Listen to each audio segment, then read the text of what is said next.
supplement intake. Yeah, exactly. That and getting your rest and being still. I mean, I don't You know want what? this stuff on me, man. Shoot. Step out, man. We're going in right now. All right. All right, y'all. We're live right here on the lunch break on the legendary KYOK and the all new 92.3 FM. I'm AJ Jones. It is Team Texas Tuesday, and man, I tell you, my phone did not stop going off last night with updates from the Houston Rockets. Traded away Robert Covington to Portland and picked up a guy. I don't know if many of y'all have heard of a young man by the name of Trevor Ariza. I know a lot of people don't know about him, but yeah, man, we got Trevor back. We got Trevor back, and we'll talk about all that this on during the show. But I still got to go back to Sunday. I got to go back to Sunday, man. And here to help me make it make sense is none other than former Houston Texan NFL player, former CFL player, founder and commissioner of the S.D.F.L, and candidate. And bro, we need to move it from candidate. We need to move it to front runner to be the general manager of the Houston Texans. It's Garrick Jones. G, how are you first and foremost? Man, I'm great. I'm great, brother. We making strides, man. We making strides. Well, listen, bro. I know you making strides. I need them folk down there off of Kirby Twix Fannin to make some strides. Because, bro, what I saw Sunday made my stomach hurt. I get that they had a 30-minute rain delay and weather delay and all that, but they came out flat. I mean, they came out as flat as they possibly could have and really lost a game that they, A, should have won, and B, would have been a quality signature win for this season, and they left it out there on the field. They did. Man, it's one of those deals, man, that it's. I think it's a combination of everything that has happened and then the lack of leadership and direct, definitive direction. So it's this is what that season is. This season is a mulligan. This is a season where it's something that you have to look at and kind of single out certain people on the team, single out certain individuals that are playing, coaching staff, those types of things. There's a lot of personal victories that you have to look at in order to move forward going into next year and the year after that and so on and so forth. So that's really what I've been doing. You know, I've been scouting the entire team. Looking at the coaches, scouting coaches that are there, you know, from my vantage point, and just seeing who's really going to be able to stay around, if that makes any sense. So that's kind of what the deal is. Because I got to tell you, earlier in the day, we got published reports that say that the Texans were seriously looking at keeping Romeo Crennel on as the permanent head coach, and that they were considering keeping Jack Easterby as the general manager. And bro, I didn't like any of it. And I love Romeo. Move him back in the front office as assistant, whatever you want to title him. Get after Romeo. He's earned that. I'm going to leave Jack Easterby alone for a minute. I'm going to come back to him. Okay. But Sunday, I really got to tell you, I broke it down like this. There were certain times of the game where it was money time. And the coaches did not pay off. Inside the red zone, and I'm so glad Bill O'Brien is gone because I can't stand when he tried to change it to red area. It's been red zone forever. It will be red zone long after he's gone. Inside the red zone, Tim Kelly did not call a good series of plays for them to get it in. They went for it on fourth down, did not get that, turned the ball over. They get in the red zone again, don't get it in, and then they kick the field goal and miss it. I mean, there was just too much that went wrong in the red zone. And I got to be honest, Tim Kelly called probably one of his worst games of his short offensive coordinator career. Right. What has happened in the past is the players had to rise above coaching, and they were in a better headspace to do that. And they weren't there, you know, and when you're getting out coached and you're beating yourselves, it's hard to win in the NFL like that. So yeah, that I think from top to bottom, the team laid an egg. It was Yeah, terrible. Yeah, it was terrible. I used to say that the Texans could outscore some of their problems, Mm-hmm. but when you don't have DeAndre, and I'm gonna say it, when you don't have Carlos Hyde or Lamar Miller, and I love Duke, but David Johnson really is the guy that kind of put Duke behind the eight ball. It just makes it difficult to score, and then you don't have creative play calling or foundational play calling inside that red zone. And then let's get to the other side of the ball. I love Anthony Weaver. Good dude. Right. Good dude. Money time was when the Texans needed the ball back at that end of the game for a chance to get the better quarterback on the field with a chance to win the game. And you can't stop him on a third, and it wasn't even third and long, and you let the dude run for almost 40-yard touchdown. Right. That's money time, and you didn't pay off. And again, all game long, Cleveland did what Anthony Weaver's defense allowed him to do. They didn't have to do much. Just run the ball, eat up the clock, don't turn it over, and they can't beat us, and they didn't. Right. I mean, we're in a profession where you can fire yourself if you don't perform, if you don't call the right plays, all those different things. There's so many variables, and guys understand that the NFL is a "what have you done for me lately" league, and it'll never change. So with Anthony Weaver, with a lot of the players, the coaches that are there, they have to perform at an optimal level no matter what's going on. And unfortunately, they didn't get that done. So you have to look at those things and say, okay, he may not be ready for the moment. I was always told by coaches, don't let the moment be bigger than you.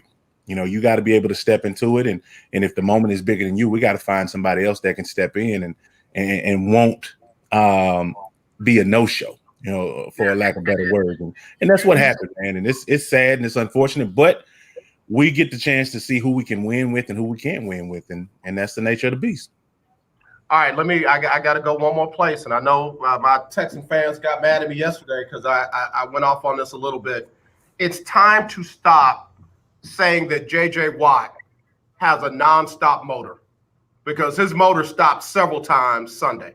There were times when he did his normal thing, and that's press hard upfield, and the play went right where he wasn't, and they got big yards. And then there were times when they didn't run away from JJ because they were scared of JJ. They ran away from JJ because they didn't have to commit anybody to him. They literally had an extra blocker on the front side of the opposite side of the play. JJ ran down the line, normally would have caught it from behind, could not do it this time. And then he gave up on the play, and the play was still going on just a couple of yards in front of him. Somebody held the guy up, and instead of JJ coming and cleaning up the pile, JJ just lined up for the next play. And I don't know if it's age, I don't know if it's health, but those things matter when you look at this team. If JJ Watt is giving that effort, what do you expect out of some of the younger guys? Of course. And it's just like I always state, man, it's about their foundation. And unfortunately for JJ, he is at the end of his career. He has had a multitude of injuries, and now you throw the psychological space that the team is in right now. They're not in a good space. So you have guys that are out of pocket, they're not keeping contained, they're not holding up their gaps. There was not any gap control in the game whatsoever. And you saw that by, the runs and everything else that was going on. So it was a lot of freelancing out there. So right now we got a team full of mercenaries. These guys are just coming out. They are trying to do their job, but they're trying to do the jobs of 4 or 5 other guys at the same time. And when that happens, you'll go 0-17 every time. You got to be able to trust your teammates. The guys aren't trusting each other. They can't trust each other right now because there is nobody there that has set the standard. And that has to change. And that has to change with a general manager who is a leader, not just a stats guy, not just a popular figure, not just a guy that can come in and say, okay, I'm a personnel guy. You need somebody that can pull it all together and the team buy into it and everybody in the building buy into it. And then that whole mentality will change. That's the thing that surprised me. I always felt like there was at least a winning culture here. I didn't see that Sunday, and that was heartbreaking. And again, I'm speaking as a journalist, broadcast journalist, but also as a fan, man. As a fan, I felt sorry for the long-term, diehard Texan fans to let them see that kind of effort out there, man. I mean, seriously, on every phase of the game, when it mattered the most, the Texans came up short, and that's heartbreaking, bro. You just want them to be competitive. Garrick, stay right there. Let me go ahead and get a quick commercial break. We'll come back with Garrick Jones. He's a general manager candidate for the Houston Texans, also former NFL player with the Texans, and commissioner and founder of the S.D.F.L. We'll be right back with him right after this on the lunch break on the legendary KYOK and the all-new 92.3 FM. Hey, what's up, everybody? It's AJ Jones with the lunch break on the legendary KYOK AM 1140 and 92.3 FM. It's that time of year when we are reminded of all the things we should be thankful for, and that it's more blessed to give than to receive. So with that in mind, on Wednesdays from now through Christmas, we'll give you a chance to win a gift certificate from Butterball. That's right, you can win a gift certificate for a Butterball turkey on Wednesdays on the lunch break between 12 and 2. Just be the right caller, and your Butterball turkey will be on us at the legendary KYOK AM 1140 at 92.3. I am a non-attorney spokesperson representing a team of lawyers who've helped people that have been injured or wronged. Have you been diagnosed with cancer? Are you one of the millions who have taken Zantac or other generic versions of this popular drug to help treat stomach issues? Then pay close attention to this message. The FDA said it detected low levels of a probable cancer-causing chemical known as NDMA in Zantac and other generic forms of this popular drug. They've banned sales and even removed it from the market. If you've been diagnosed with cancer and you've taken Zantac or a generic equivalent, call the legal helpline now. You could receive a free cash award and have your medical expenses covered. And there's no upfront cost to you. They only get paid if you win. So please call now. 800-251-7816. 800-251-7816. 800-251-7816. That's 800-251-7816. The legendary KYOK 1140 AM and 92.3 FM. The legend continues.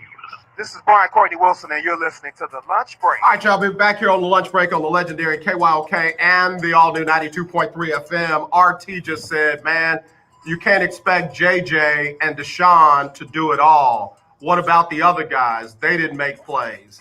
I wasn't saying that JJ or Deshaun had to do it all, but what I was saying is there has been a long-standing, I don't want to call it a myth, but a local urban legend that J.J. Watt had a motor that doesn't stop. Bruh, everybody takes a play off. I'm sorry, even when people were saying it and it was close to being true, everybody takes a play off. There was an advanced metric stat, Garrick, that talked about tackles made 10 yards or more downfield. Guess who had the highest number at the time on the Texans team? Who did? Jadeveon Clowney. Guess who wasn't even second or third? It was JJ, huh? Yeah, but we're supposed to believe that he has a motor that wants to. I get it. An alligator can run 30 miles an hour for a short period of time. Right. But, you know, you just got to understand, guys have to not do less right now. They've got to do more. And I'm not just talking about Deshaun. I'm not just talking about JJ. It was a team effort loss. And that included coaches. That included front office. That included everybody on this past Sunday. Yeah, man, I think that's where they get into trouble, when they try to do way too much. You know, you hear about coaches and just let's just take New England, do your job. Your job. But in doing your job, you have to trust your teammates. Like I say, this is much deeper than age. This is much deeper than injuries. This is much deeper than them being tired and on the field. This is a culture situation. Right. And a lot of times with fans, because the emotions are so wrapped up in what you're seeing, you tend to get away from the logical aspects of it. It's like building a house. Your foundation is your culture. If you don't have a foundation, nothing will go right. And that's where they are right now. Walls and the windows and the doors look, without a foundation, all that's going to come tumbling down. Man, they huff and puff and blow it right down. And it's common sense. And I have a lot of these fans that are in these groups right now that I'm with, and I'm teaching them how to scout. and it's funny that, when I send them the reports and how detailed they are and how regimented everything is, you get a chance to see who really understands the game and who doesn't. And that's the thing, when you're building a team, like I say, it starts with that culture. From there, now we're looking at, the head coaches and the football ops and going from there. So the last portion of that will be your quarterback. That's the roof, that's the bells and the whistles. But we have to break that down so people understand exactly what's going on. But unfortunately, the Texans have been built around portions of the house, and we got to get that corrected. So I look forward to coming in and getting that where it needs to be, man. But we got to repair this foundation and do what we need to do. That's why I wanted to have you on today, Garrick, because, again, a lot of folks look at it from a fan perspective. Oh, yeah. And they go off of what people like me say, especially people that they like.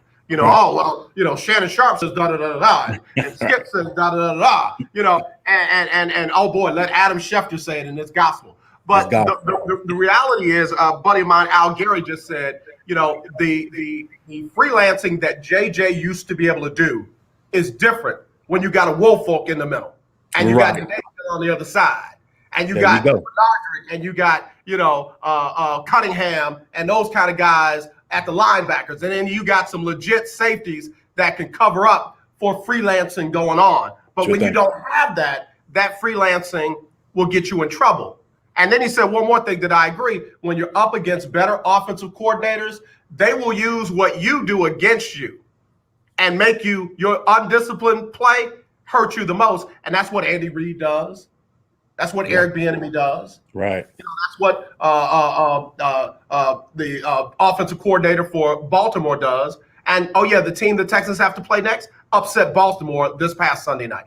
Right. And that's exactly what this thing is, man. It's just chess. And players have to understand that. So to that point, the scheme is a good scheme. It's just the players and their development and the guys that we used to have. We do not have those guys anymore. So there has not been an adjustment in mindset and play. And JJ's at fault in that as well, because he gets out of position. I mean, he plays hard, but with that, if you have good OCs that really understand the dynamics of attacking defenses and those types of things, man, it's just one of those things where, like you say, you use that against them. It is what it is, man. It's like judo, man. I mean, I'm going to take your momentum and I'm going to give you a long day. And that's what's been happening. Garrick, you play guard or tackle? Both. So if you are a tackle and you got a DN that's going to drive hard upfield, right? All you got to do on a certain play call is just let him go and then seal him off from coming back from that drive. And guess what? You got the edge that you can get. You can flood that area with a pass to the back out of the backfield. There's a lot of things you can do, and literally all you got to do is let this guy do what he wants to do and seal him off. Don't let him get back to where he just left, and you got yourself 5, 6, 7 yards. And that's how you win the game. Just that simple. Yeah. Cleveland didn't do anything fancy. No, they didn't. Your boy Baker Mayfield had less than 150 yards passing. Yeah. But they had running backs that went over 200. That's undisciplined play, man. Like I say, no gap control. I was seeing guys that were getting out of position and they were getting drove, 4 or 5 yards laterally. And I was like, okay, I see how that works, and what it has to be realistically when addressing this situation come draft time. You're going to have to find your diamonds in the rough, guys who can really anchor and who can two gap, and guys that can come in and take up that space. And then from there, you'll need to have a veteran nucleus around those younger guys that'll be on that D line, because it's just going to be a situation of just trying to figure out how to put this puzzle together. But no. Yeah, that's how it is, man. You got to be disciplined in this defensive scheme. And when you're not disciplined, man, it's going to be a long day for you. And that's really what's been happening. Guys are just doing way too much. They're trying to be heroes, trying to win the game all in one play. And it doesn't work like that. It sure does. You can't hit a 5-run home run. No.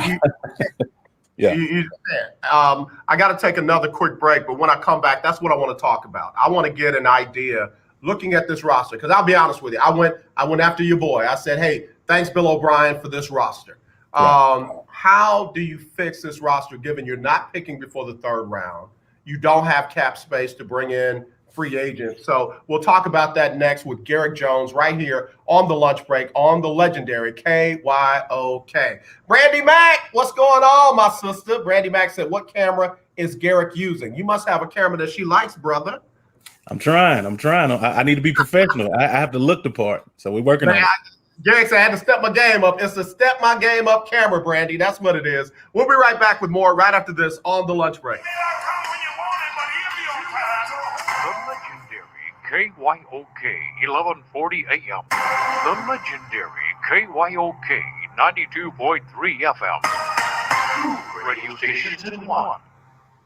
You're home. You're a diabetic. You need supplies, but you don't want to visit the pharmacy. What do? Call US Med for home delivery of your supplies. If you have diabetes and you're worried about going to a crowded pharmacy, pick up the phone in the safety and comfort of your home and let US Med deliver them to you with free shipping. And now if you test your blood sugar 4 more times a day and inject insulin 3 or more times a day, you may qualify to get a new continuous glucose monitor at little or no cost, which may eliminate the pain of pricking your fingers and helps you make smarter diabetes decisions. Plus, we'll send you a 90-day supply and bill your insurance company for you. Get some peace of mind. Call US Med today.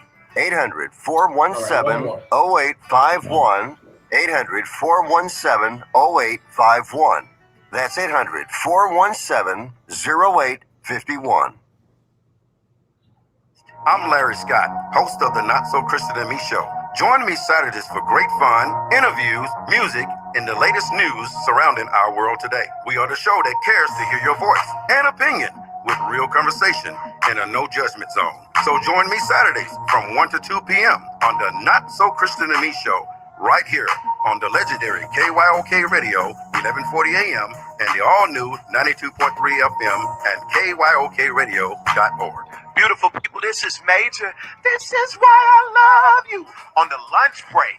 All right, y'all. We love our football. We love our basketball, and both of them in trouble. And I don't know, man. I don't know if the Astros are much better. They talk about a dark winter. It really might be a dark winter if the Texans don't get better, if the Rockets lose James Harden and Russell Westbrook, and if the Astros don't bounce back from a season that they kind of overachieved, but they didn't get where everybody was hoping they would be. I got Garrick Jones. He is general manager candidate for the Houston Texans, former player with the Texans and in the NFL, played in the CFL, also founder and commissioner of the S.D.F.L. If you don't know about it, look it up. But Garrick, we're talking about this team now. And looking at that roster, I literally felt like Bill O'Brien had everybody believing that we could win with this roster, and the reality is we cannot. It's just not what people thought it might be. So now, how do you rebuild it? We don't pick before the third round in the draft. And where do you go first? Are you one of those best player on the board at the time or draft for the need? I'm a draft for the need type of guy, to be honest with you. And you're going to have to be in this situation. But the draft will be the least of my worries. Like I say, man, we got to repair this foundation. Culture is number one. I'll say it to the day I die. When I walk through the door, there will be a swift change in the culture of what goes on. In that football operations aspect, that's going to be in tip-top shape. And then from there, what you have to do is now we got to talk to the guys that are there that are making a pretty good penny. We need to get them to buy into the long-term goal, which would mean restructuring some contracts. And if they're not able to see what it is and see the direction that we're going, now we got to look at either trying to trade or just outright getting rid of them. And then from there, really working toward figuring out the next step when it comes down to draft picks. What we will be looking at is that D-line needs to be where it needs to be. We know that it's not getting the job done. So with those first couple of picks, we will be looking at that. In regard to that offensive line, we got to figure out a way to get some veteran presence in there because the O-line controls every aspect of the game and every aspect of what goes on in that building. If the O-line isn't playing well, Nobody's playing well. Your defense is out there for way too long when their objective is to go out there and 3 and out and get back off the field. If the O-line is playing terribly, they're going to be out there way too long. If the O-line is playing well, the entire team looks very, very, very good. So we got to get a veteran presence in that interior 3. We got to have some guys that feel like they can walk through hell with a squirt gun and come out all right. And those are the guys that are just nasty to the echo of the whistle. And then for our tackles, those guys will be okay because they're athletic enough and they're under control. That's what a lot of people don't really understand. I heard a couple of comments about Laramie Tunsil and Titus and those guys, and they're like, man, I would just like for them to be meaner. I get that, but if your tackles are out of control out there on that edge, they're going to lose it every time, and then your quarterback is going to get pummeled. So those are the things that I would be looking at, and then from there we look at a few other options, but we would have to go with a veteran presence on those DBs in our skill sets and the skill guys when it comes down to that. Linebacker wise, we look at a few things, but it's going to have to be some restructure, a lot of restructuring in order to get some space to kind of maneuver a little bit. But I mean, if they buy into the culture, you'll see productivity from these guys skyrocket. We want these guys to be in the 80 to 90 percentile when it comes down to grading out and all those things. So I'll be bringing in a lot of different things that will incentivize a lot of things for them, give them the outlook that they would need, and understand that a Super Bowl will make you more money on the long end than coming in and trying to get all this money up front, which you already got or you're getting. So we got to come together, and it's a family type situation. So I'm gonna give them a space to feel psychologically safe, and from there we're gonna make a move. We got Garrick Jones joining us. He's a general manager candidate for the Houston Texans and for the NFL as a whole. There you go. I never played on the NFL level, but I will tell you on college, high school, what have you.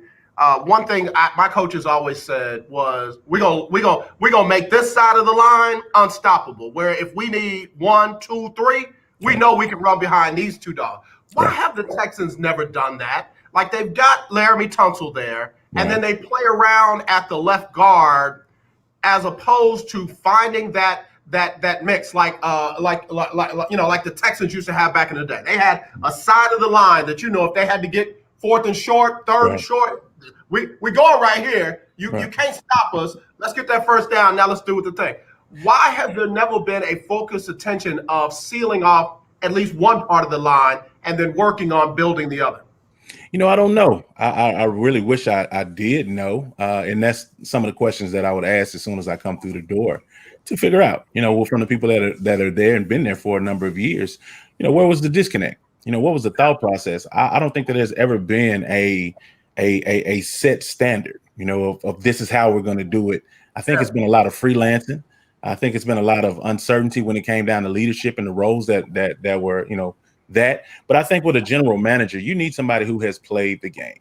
If you look at it from a common sense standpoint, if I'm dealing with players, it makes sense and it behooves an organization to have somebody in that position who has dealt with players and who has played the game. That way, I know exactly what these guys are thinking.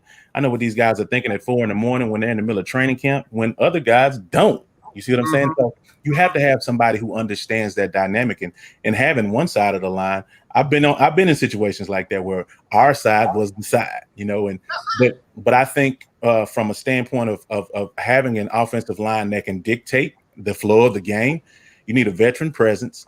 Like I say, all those guys have to be in sync with each other. And right now they're not. They don't have the coaching that has them in sync. They're not trusting each other. And they are right now without the fans. I'm not hearing the O-line talk. The O-line should be the loudest group on the field. We shouldn't even be able to hear anything. And those are the things that will be brought to the table. It's like, this is what we do. And I understand that it's a lunch pail mentality, and they don't have that right now. I'm thinking, okay, so you got Tunsil on the left. You usually have either Calamente or Sharping on that side. And then you've got, Tunsil and not Tunsil. You got Titus Howard and somebody else on the other side. I just don't understand why they have not tinkered with putting somebody on that side, finding the right person to be next to Tunsil. Right. And then you got the center, and then you start working on that other side where you just seal it up. but you know if you need what you need, like when they were on that goal line, Right. you can find these two dogs right here, Yes, sir. and the center can seal off right there, Yes, sir. and you can bring an H back or a full back out of that back. Yes, sir. And you can get what you need, or at least seal it off until your quarterback can make a play. Mm-hmm. And they've just never done that. And that's what has to change. I mean, it's an identity. We don't have an identity. We've never had that where it was what we're coming to the game to do. It's not like when you go play the Steelers. Whenever we would play the Steelers, we knew we had a physical game. You know what I'm saying? And you knew when you played the Ravens, man, it's going to be a physical one. So we got to pick it up in practice. We don't have that type of identity. And that's the identity that I look forward to setting, because these guys are going to have to outwork me, and I'm going to lead from the front. And that's all that I know how to do. I'll have guys that'll be out there that can demonstrate what this needs to look like in order to be successful.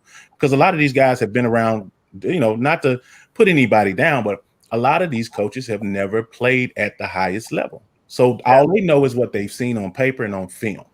Yeah. And that's the dynamic that I want to bring to the table, where we have an extra layer that we can bring to it as former players, the passion and understanding and being able to look in a man's eyes and say, hey, look, he's that first round draft pick, or we need to go get our money back because he's not it.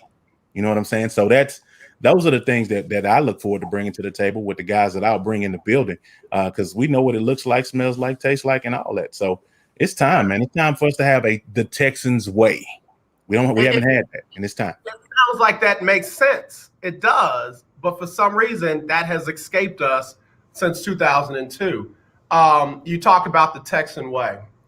Do me a favor, bro. Whatever you do, when you get there, please don't hit us with, he's a high character guy, he practices well, he's a special teamer, he travels well. I mean, there should be nothing wrong with that. Right. But your predecessor that made those dirty words, bro, that's like cussing.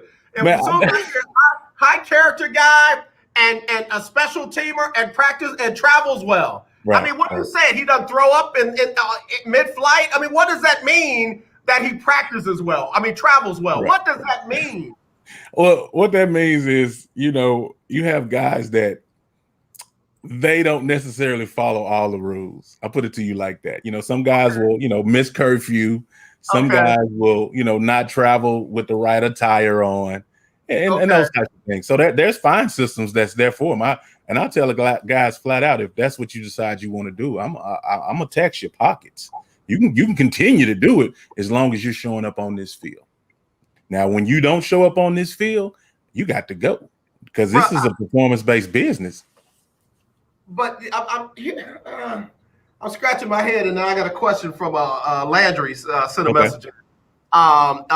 So I think now I don't want high character guys. I don't want special teamers. I mean, special teamers for a reason. I need some guys who can tackle. I need some guys who can get to the quarterback. I need some guys who can catch some passes downfield. Be possession receiver. I get the high character, but. Who let the dogs out? Where the dogs at? Can we get some dogs? And that's exactly what has to happen. You have to have somebody in-house that can manage all of that. And that's what I'm trying to tell people, because you look at all these guys all these names that'll be thrown out here for GMs, and they look good and it's flashy, but can they manage all these guys? That's the thing that I need them to understand when it comes down to me. I'm 6'5", 335 pounds. It's not going to be too much pushing around of me. You know what I'm saying? So when it comes down to it, is I've been in the trenches and I understand that. So whichever direction that they want to go, we can handle that in-house. But what's going to happen is there will not be a loss of respect. You're going to understand what the rules are. You're going to understand what happens if you break them. But at the end of the day, if you are a dog, we need you. We need that out there, because I can tell you right now, I am a dog when it comes to this. You see what I'm saying? So I need you to match me. And that's how it works. When I look at all of the professional teams here in the city of Houston, there might be a half a dog. There might be a half a dog. I might give PJ Tucker dog status. Might. Right. But he, PJ, okay. Listen, when they got against Golden State and the first play of the game, Draymond Green laid James Harden out. PJ didn't run up and handle no dogging. So that might be a dog in town. Right. Ain't no dogs on the Astros, and there's very few dogs on the Texans team.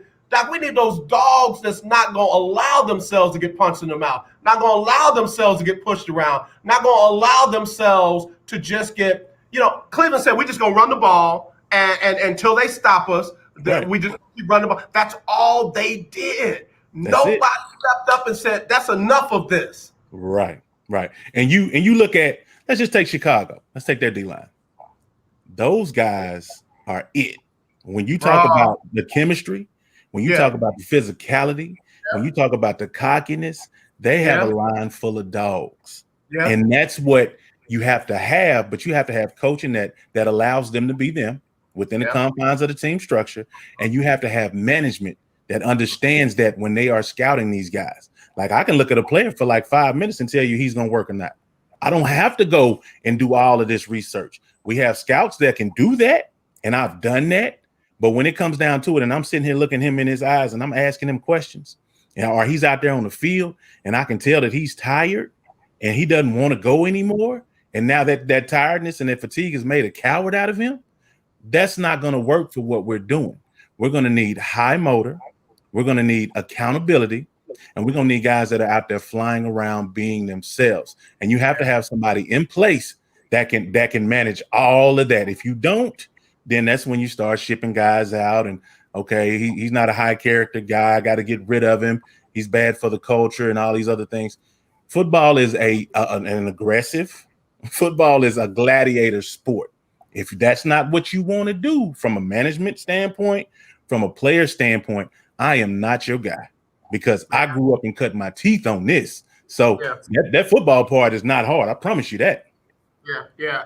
We got Garrick Jones. He's the general manager candidate for the Houston Texans and for other NFL teams, as well as the former player with the Texans. Bernardrick McKinney had that dog when he got here. He was a dog. He just liked to hit. He used to say, "Doc, I just like to hit." In his eyes.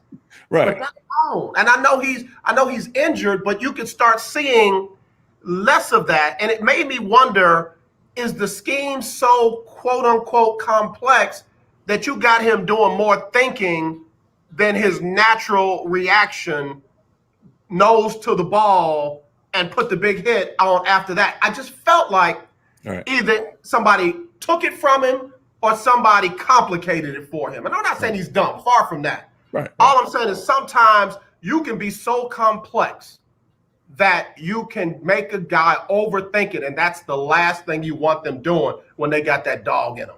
Especially if it's about reaction. They have to react. That's what the defense is about. Read and react. Once you read it, okay, react. We're going to make the tackle.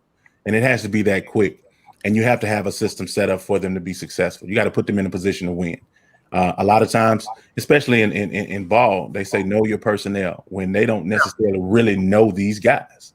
They haven't taken the time out to really know about them and what makes them tick. And they're coaching everybody the same way. So those are the things that will change in the grand scheme of things. And that's what has to happen. But you need guys out there that fly to the ball, that are having fun, and that are doing what they're supposed to do and trusting their teammates. And like I say, it's a lot deeper than X's and O's. It's a lot deeper than injuries. It's a lot deeper than anything that you can look at on the surface. Realistically, it has to be a cultural shift and a cultural change, and we got to change that foundation around a bit. But we have some good players, man. They just need to be motivated and transforming into leaders themselves. They lost that with the last regime. Last regime sucked them dry, and those guys are just out there playing, man. I feel it. I feel like I look at Deshaun now, and I don't see that same same bounce, bro. Like, I mean, it used to be, I'm gonna be happy doing this no matter what. Right. And now I feel like he's happy doing this. I feel like something has changed. Let's take another quick break. We'll come back with Garrick Jones right after this.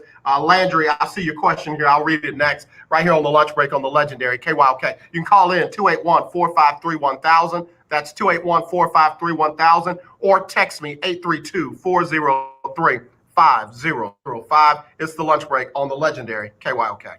What's up, everybody? It's AJ Jones with the lunch break on the legendary KYOK AM 1140 and 92.3 FM. It's that time of year when we are reminded of all the things we should be thankful for and give than to receive. So with that in mind, on Wednesdays from now through Christmas, we'll give you a chance to win a gift certificate from Butterball. That's right, you can win a gift certificate for a Butterball turkey on Wednesdays on the lunch break between 12 and 2. Just be the right caller, and your Butterball turkey will be on us at the legendary KYOK AM 1140 at 92.3. You're listening to 1140 AM and 92.3 FM. The legendary KYOK.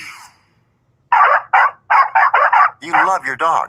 Is something bothering him or her and you can't figure out what it is? Maybe they seem slow or lethargic, and maybe they just don't have energy. Wouldn't you like your dog to be living their very best life?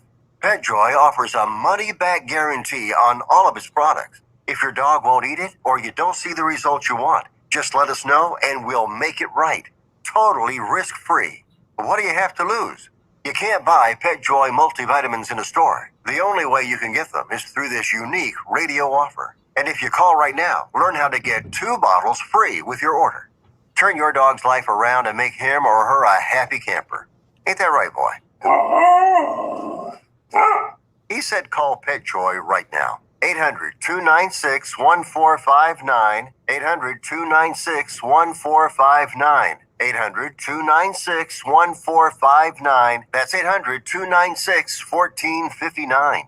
Hey, what's up? This your boy James Fortune, and you are listening to the lunch break. Keep it locked. All right, y'all, back here on the lunch break on the legendary KYOK and the all-new 92.3 FM. I'm AJ Jones, along with Garrick Jones of the S.D.F.L, former player with the Houston Texans and general manager candidate in the NFL, preferably for the Houston Texans. Chopping this up. Landry, longtime listener, says, AJ, what would your guest do to address the secondary? This secondary has even gotten Justin Fields looking like he's not prepared. Justin's a baller. And I heard a lot of people say, oh, well, Justin grew up watching game film and in locker rooms and what have you. And I always thought that was a crazy analogy. I could stand in my garage all day long and never become a mechanic or a car. But he doesn't look like the same sure guy that he was a couple of seasons ago. But then again, he doesn't have Tyrann Mathieu back there and other guys that can help him be, like we talked about with J.J. Watt, freelance a little bit. Right. So it goes back to what I just said. We got to change the thought process, the culture. We got to change how those guys are learning. Once they're confident and coherent in what's going on, their level of play, it'll come back.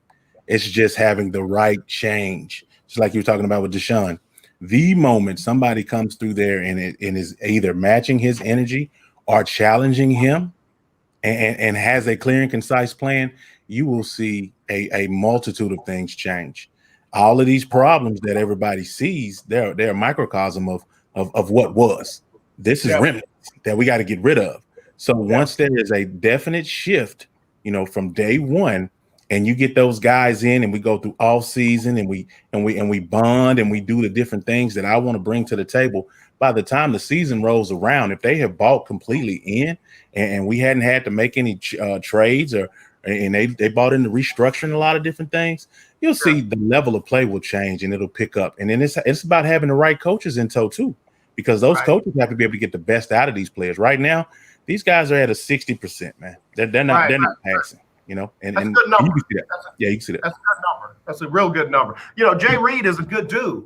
And when I look at over at New Orleans, what having Malcolm Jenkins back there has done for their young corner safety, number 22. I can't remember his name, but brother had a all-out game Sunday, but he got Malcolm Jenkins back there. So do you bring in a veteran presence to help Justin Reed develop and be able to, kind of freelance a little bit?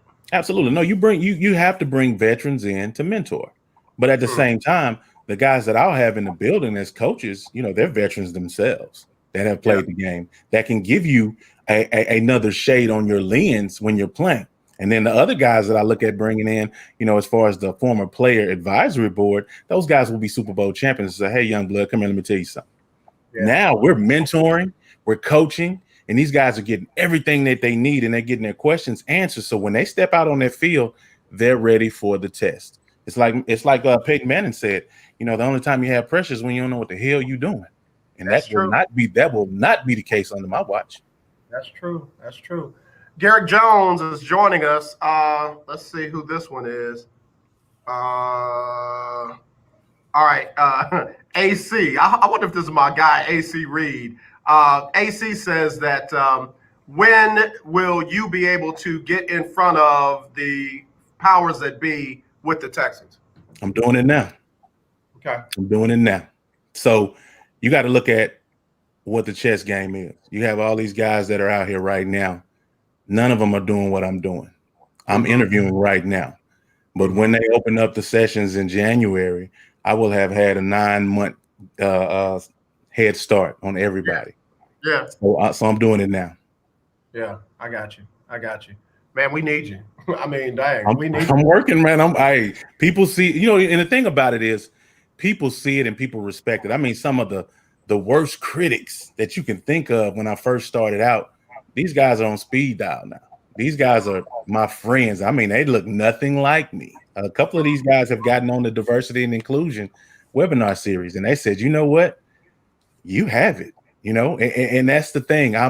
I've been converting people all my life, and that's the thing about it.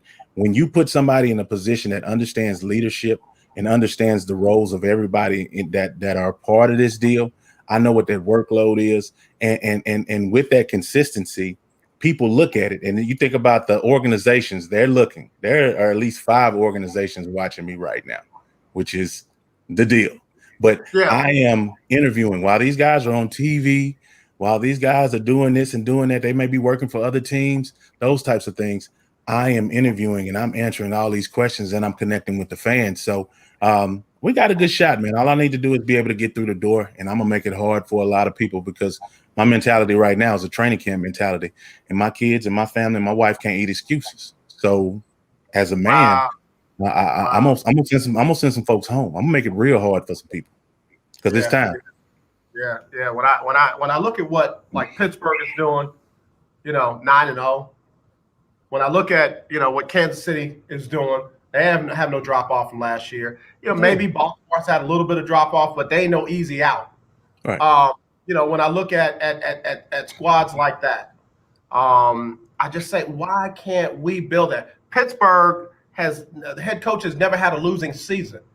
And last year, even without a starting quarterback, you got your second and your third. You still knocking on the door of the playoffs until the last week of the season.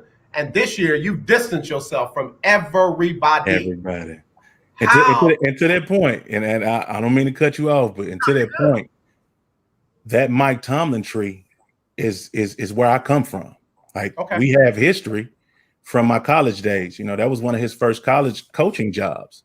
And while I was at school, we got a chance to get really close because he was recruiting and they would come get me to get the big recruits to come to school because they knew that I understood what we were building. So pretty much his entire coaching staff, those are guys that were with me. So when they talk about the degrees of separation from all these guys, I come from that.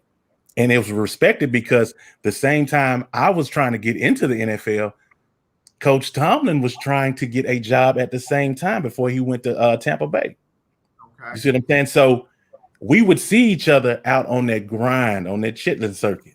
And we talk, and he understood exactly what I was doing. And when we would have preseason games, and he'd find me, and we'd hug and we'd talk. And I said, man, listen, we're gonna put some stuff together. And he's doing what he has to do, and I'm turning around and I'm looking at changing the game myself again. So this is old hat for me. This isn't hard. Now I'm using my mind to do this thing, not my body. So I come from that stock. So that's the standard that is set. And with that standard, everybody else has to fall in line or they need to go somewhere else. And that's just what it is. Garrick Jones, he is the founder and commissioner of the S.D.F.L. He's a general manager candidate for the Texans and the NFL, former player with the Texans and in the NFL, even played north of the border in Canada. I know we can't talk really about names, but what kind of coach do you bring in to help clean this up? And how long do you give them to clean it up? Well, you have to look at how long they're going to give me, right? I don't get 5 years to build a team or rebuild a team. When I come through the door, it's go time, you know? Yep. So realistically, my time frame is 2 years because that's what I'm giving myself. When I come through the door, we have to be on the same page, and I have to bring things into the program that's going to streamline and fast track everything that we want to get done. So when it comes down to coaches, they got to buy into that. They got to buy into the philosophies. And it doesn't matter what the coach is. It doesn't matter where he comes from, what his name is. It's not a popularity contest. This is about progress. Right. It's not popularity. This is about progress. And I tell people all the time, you can throw the names out there all you want, but do they fit what this football operations aspect and this side is going to be doing? Because that's right there is the most critical aspect to this thing. It's the most critical aspect when it comes down to us winning. And the ultimate goal is a Super Bowl. We're talking championship talk, championship mindset. If we have to win now, we have to become obsessed with winning. Winning today, not tomorrow, and not giving ourselves the opportunity to say, well, we didn't get them this year, so next year. If I come in there with a 5-year plan, what I'm doing is I'm basically saying, hey, listen, I'm coming in here with a disclaimer. If we don't get it this year, we're going to do it next year. If we don't get it this year, we get it next year. And that's giving everybody in the building the opportunity to be mediocre. And that's not going to get it at all. I like hearing that. We got a caller. Let's see who we got here. Hello, you're live on the lunch break. Who's this? Hey, brother Ferdinand. Go ahead, Ferdinand. What's going on, brother? Man, I don't think I can say that the Houston Texans and Houston Rockets have some major problems now. I mean, this is ridiculous, man. This is an embarrassment, not only to themselves but to the fans, man. And AJ, I saw that Tillman offered the Bears some more money. I thought we didn't have no more money on the table. Yeah, he offered him a 2-year extension that was going to pay him $103 million. So he turned down over $50 million a year. And I mean, you know, he says he's not upset with the new head coach. He's concerned about the ownership and the management. So that's 2 people right there. That's 2 people. Okay. That's Tillman Fertitta. That's general manager. Yes, sir. So the thing about it, and everybody says that Tillman is a very, very hard guy, you know, to work for. And I understand that. But the thing about it is, if you have money on the table, AJ, you could have went and got some more players, more dominant players that can be a threat to what he already have. And so I don't think offering James any more money was a bright idea. You know, either James is going to perform as a champion or he's not.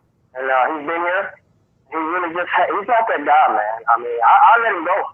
You know, bring CP3 back.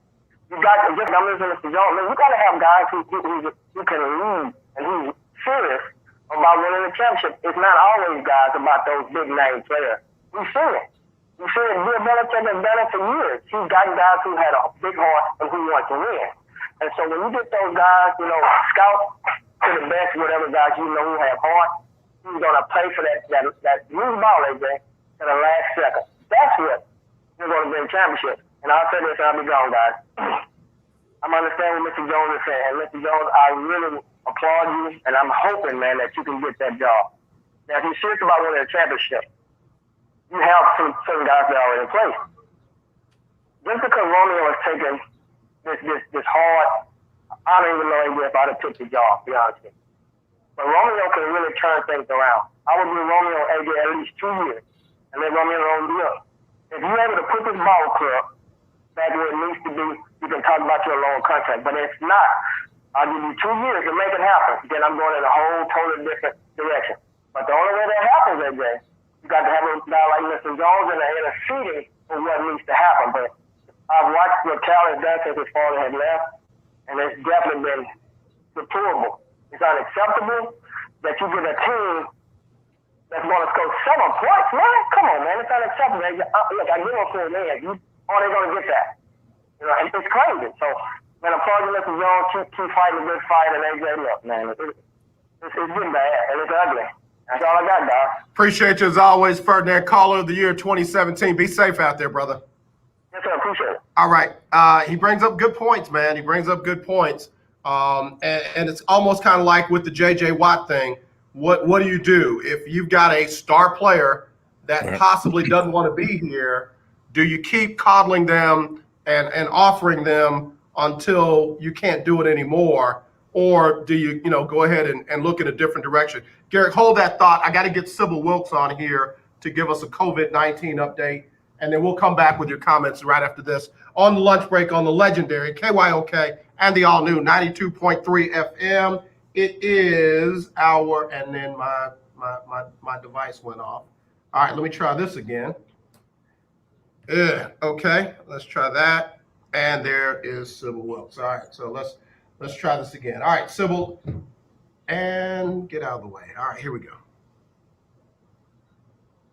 On the heels of a historic campaign, many are now looking at the makeup of the Joe Biden transition staff and beyond to a Biden administration. According to CNN, 52% of the overall transition team are women and 46% of the team are people of color. That diversity includes not only the promise of nominating a Black woman for the next Supreme Court opening, but also positions within the White House. I'm Sybil Wilkes. Be informed, be empowered. All right, there we go. Appreciate Sybil Wilkes for that update. Garrick, again, the star player kind of mentality. How do you handle that? How do you handle that, especially if you got to give them the tough news that it's time to move on? Well, it just depends on the direction of the organization. Is it about the dollar? Or is it about the championship? Those things have to be taken to an account because the bottom line is the bottom line. And you have to figure out how to navigate around that. And as long as you can keep the dollars flowing in and that revenue coming in, and have different players, that's one thing. But if you're looking to set it up to where you can get to a championship and you feel like in your heart of hearts that you can do that without these big name guys, then you go for that. But having the big name guys make sure that people are going to come out, and it makes sure that from a free agent standpoint, you're going to bring some primetime free agents to town too. But it's all about the dynamic. It's all about what goes on. And just like with the Rockets, from what's been said, Harden isn't the easiest person to be around when it comes down to, playing the game and being on a team with him and, with the leadership qualities that he may lack or he may have. Everybody's different, but there has to be some things in place that will fast track those relationships so they are profitable relationships on those teams. And a lot of these organizations aren't doing it. They're spending top dollar on everything else, but really getting down to the brass tacks of how these guys think, what makes them tick, and how they are a better team to make them better teammates. And those are the things that I say, man, that has to be a priority, when it comes down to the teamwork situation. And I don't see that in any of these organizations. I didn't see it when I was playing, and that's going to change. I got to change it. We got to change it, and that's what needs to happen.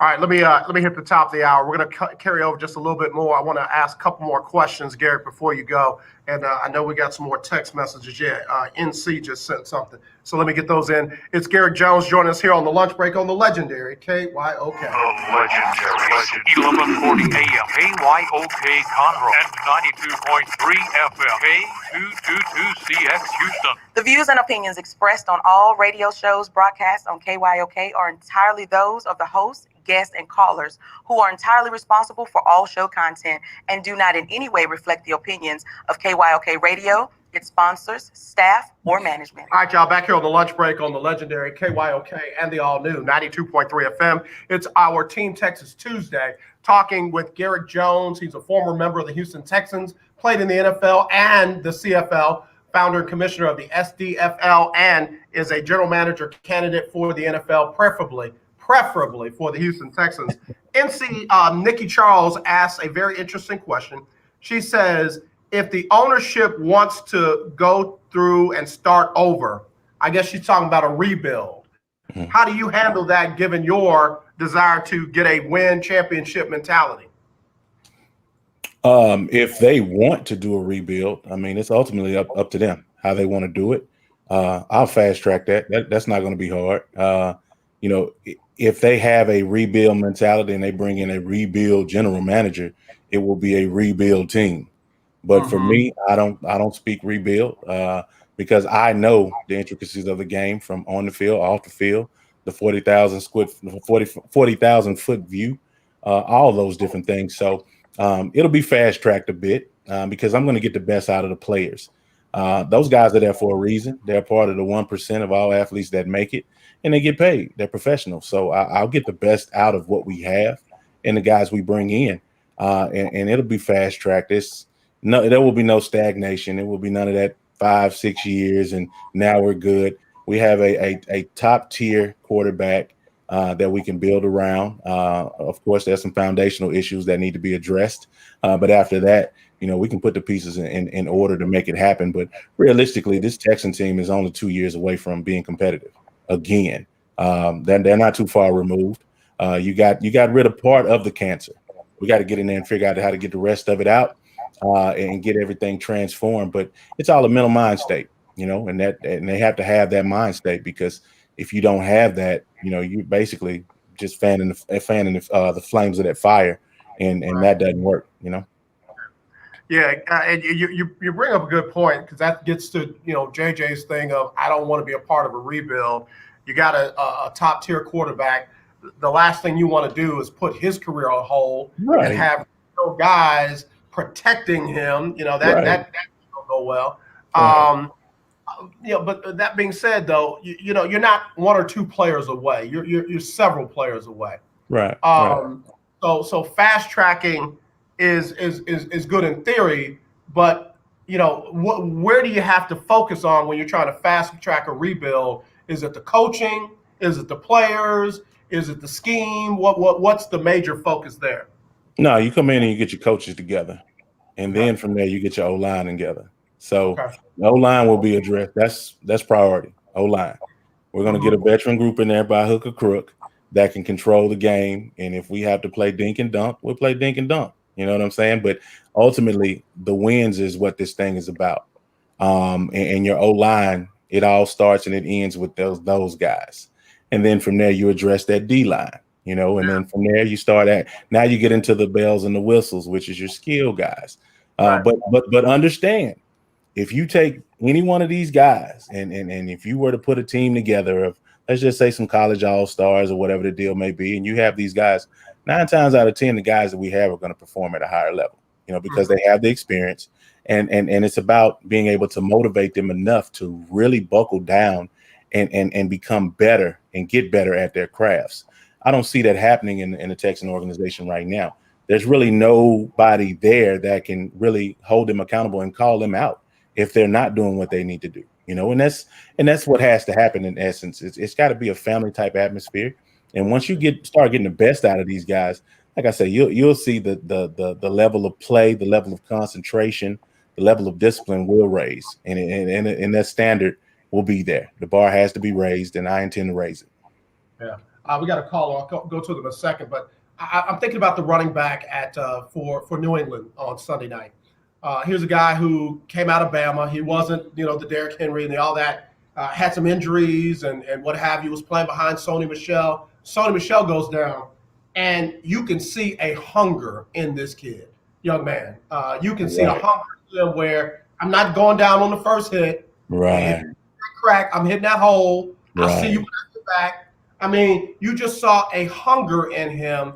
Mm-hmm. I just got to be honest. I don't see that hunger in guys who get their chance, to step into those spaces. Duke did all right, but I still didn't see that. Can I be real with you? I didn't see that. I'm hungry. Not hungry, but I'm hungry. Right. So take that and hold on to that thought of that hunger, of that being hungry. I'm talking about that need to succeed. And you take somebody like me. I made it to the NFL from the trunk of my car without a senior season. I chased scouts from Little Rock, Arkansas to LA, and from LA back to Mobile, Alabama. We did that in a year.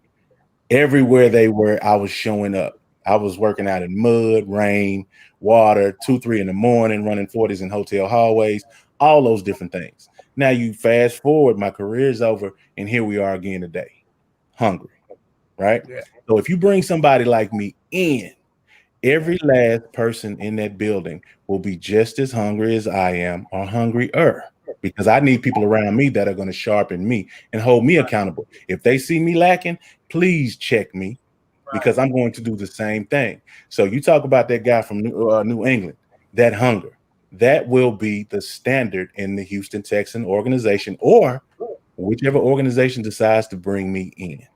And that will be the standard. I got you. Let's go to the phone line. Hello, you're live on the lunch break. Who's this? Hello, this is El Michelle. Hey, El Michelle, how you doing? I'm doing pretty good. Well, I just called in to compliment Mr. Jones. I'm hearing so much good stuff today on the show that I just wanted to call and just add a blessing and some encouragement and some, some of what I think. And listening to you guys' conversation and him being up for this position, I'm hearing some things. I'm hearing market analysis and competitive analysis. And the marketing analysis side, I'm hearing in his intellect by, you have to know the ins and outs of the game so that you can build your plan, first of all.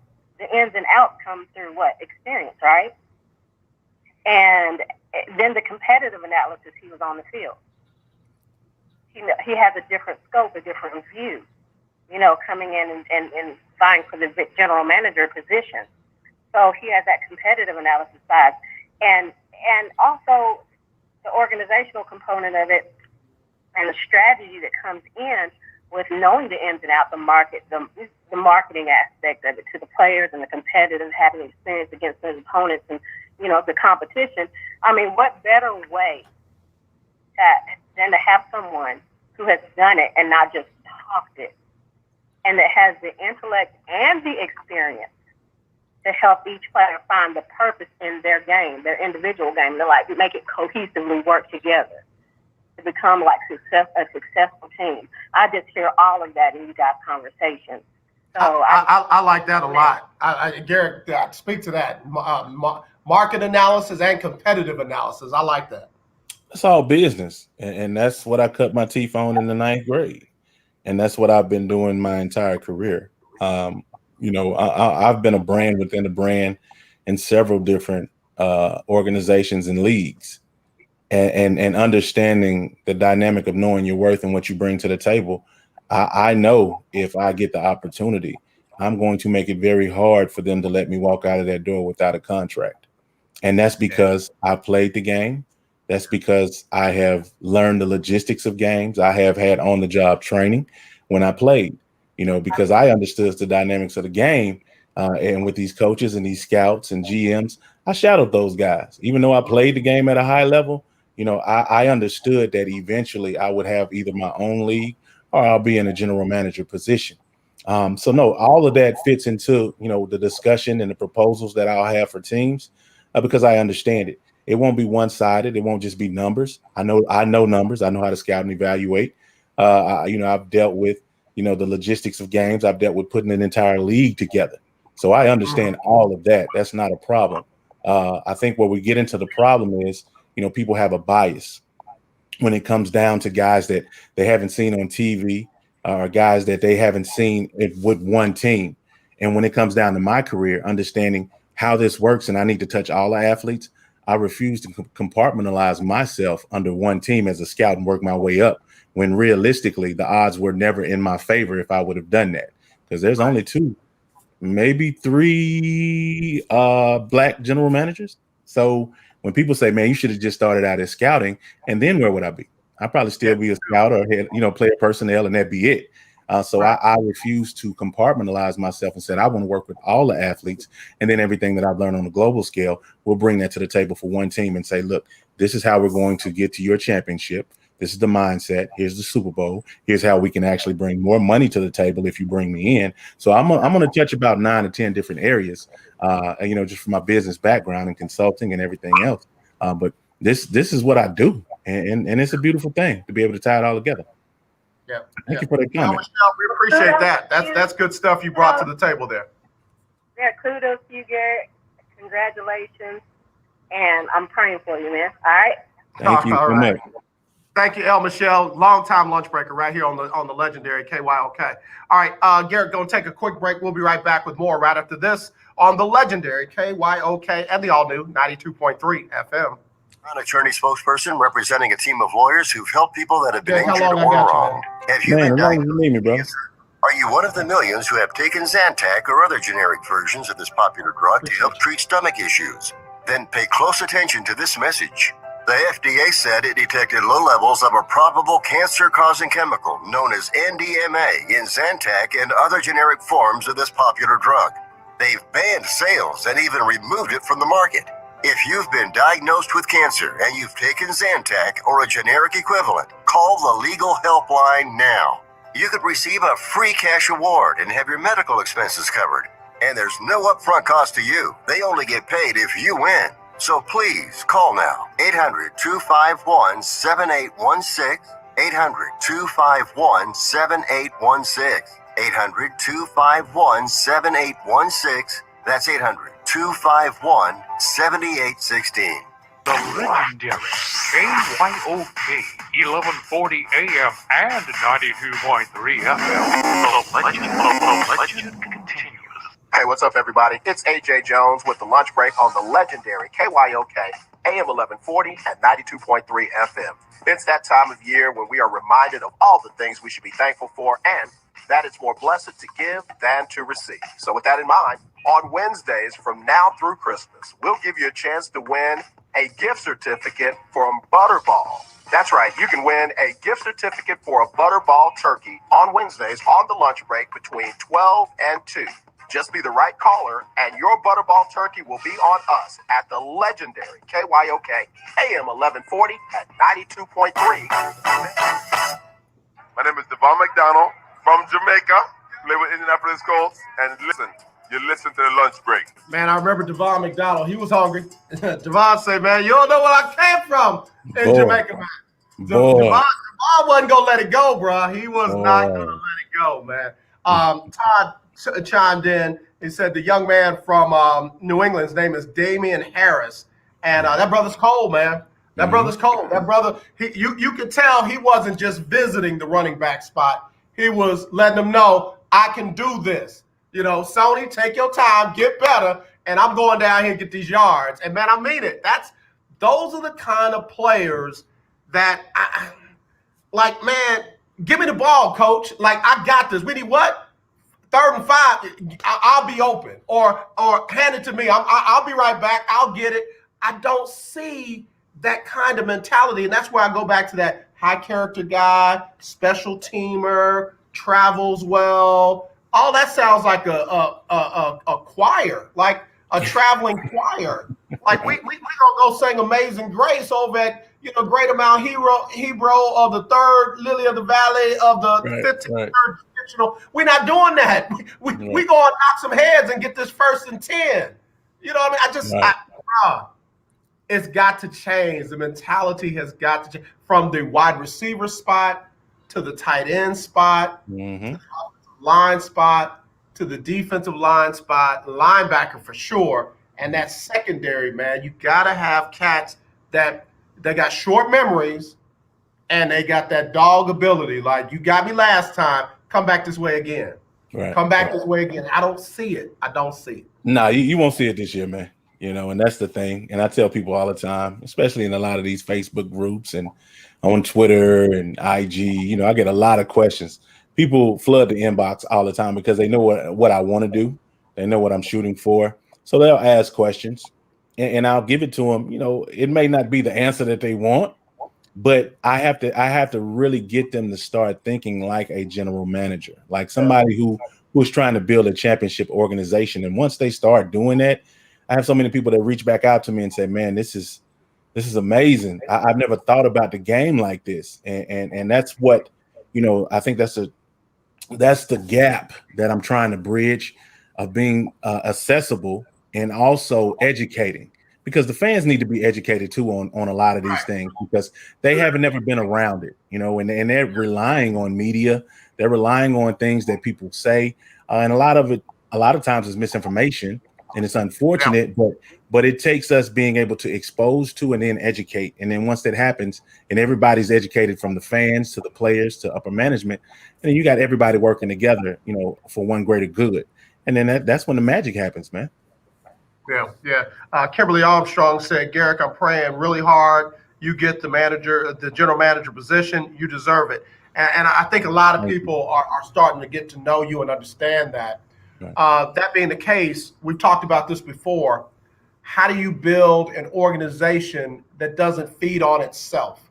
How do you bring in an assistant general manager that's not going to try to backstab you to become the general manager? How do you bring in an offensive coordinator that's not going to be doing what we've seen other OCs do until they become the head coach? How do you build that organization that loves one another and don't feed on one another? Well, it's experience, just like El said, it's experience. The guys that I'll bring to the table, I have relationships with, I have history with, and I was able to look them in their eyes, when the bullets were real and they were live. And those are the types of guys that I'll bring to the fight. A lot of the guys that are on these lists, either I have played with them or I have played for them or I have some history with them. I mean, the NFL, the fraternity isn't that big. It's a small world. It's a very small world. So, it takes that and guys that actually helps you go to the next level that have been working incongruent with your career. And that's the majority of the guys that I'll be bringing to the table. And those conversations will be had, the first meeting when we're all together. There'll be no backbiting. There'll be this, there'll be that. This is the common goal. And if we work together, we all eat. And if we don't work together and somebody wants to freelance and do their own thing, there's no room for you here, because in this business, you can fire yourself. And it's all based and predicated on your performance. So if you're underperforming and you're not giving us what we need in order to get to that Super Bowl, somebody else has to step in. And you have clearly fired yourself. So that'll be understood from day one. That's understood now because I'm talking to guys all the time. I have some heavy hitters that are reaching out to me now that see we're making noise and they want to be a part of it. But from those conversations, they understand that this is the dynamic and this is what has to happen. And if you can be a part of this and release those egos so we can all do this thing as a team, you got a chance to be a part of this deal. But if you weren't there from the beginning, it's going to be hard for you to get in, and that's the nature of what I'm doing. Yeah. Garrick Jones, general manager candidate for the Houston Texans and the NFL. Garrick, when we look at what just happened with Miami Marlins, they just hired a young lady to be their general manager. And, she's got a vast wealth of knowledge and experience in Major League Baseball. And she just left as an assistant general manager with one organization to be the general manager of the Florida Marlins. And, man, I'm happy for her. Do you go out and find the best available person for the job, or do we stick with a modern version of the good old boy network? It's a little bit of both, for the simple fact that you got to know what you're doing. I'm not bringing you in if you don't know what you're doing, because I got to trust you. It's just like playing on the field. If the coaches can't trust you to go out there and do what you're supposed to do, you'll never touch it. And it's the same way, with upper management. If I don't know that I can trust you and you don't necessarily have that wealth of knowledge or prove to me you do, what am I doing? It's not about popularity with me. It's never been. It's never been about being the number one draft pick or whatever the situation may be, because I wasn't drafted. But I outperformed some number one draft picks. So I understand what that does, and I understand what that whole dynamic of that good old boy system is, because I know him and blah blah blah. But the people that I know, they've gone through the fire. They put in the work, and I've had the opportunity to watch them grow while I was growing. So it's a combination of that. But anybody that I bring to the table, whether it be a man or whether it be a woman, or whatever the deal may be, they will be about that life, and that's has to happen. I mean, it's not just I'm going to give you this spot because I like you or I'm biased towards you. No, you got to put in the work. If you're not willing to put in the work now, and while you're not being paid to do so, how can I trust you when the money's coming? That's it. That's how it works. That's it. Garrick, I love what I'm hearing as always, brother. I love what I'm hearing as always. I know I held you over, man. Please tell everybody. Oh, no, you're good, man. We can go another hour if you want to, brother. Okay, we'll stay there then. Let's keep it going there. Y'all, if you have questions for Garrick Jones, hit me up. 281-453-1000, 281-453-1000. You can text me, 832-403-5005. That's 832-403-5005. It is the lunch break on the legendary KYOK. We'll be right back with more right after this. Legendary KYOK 1140 AM.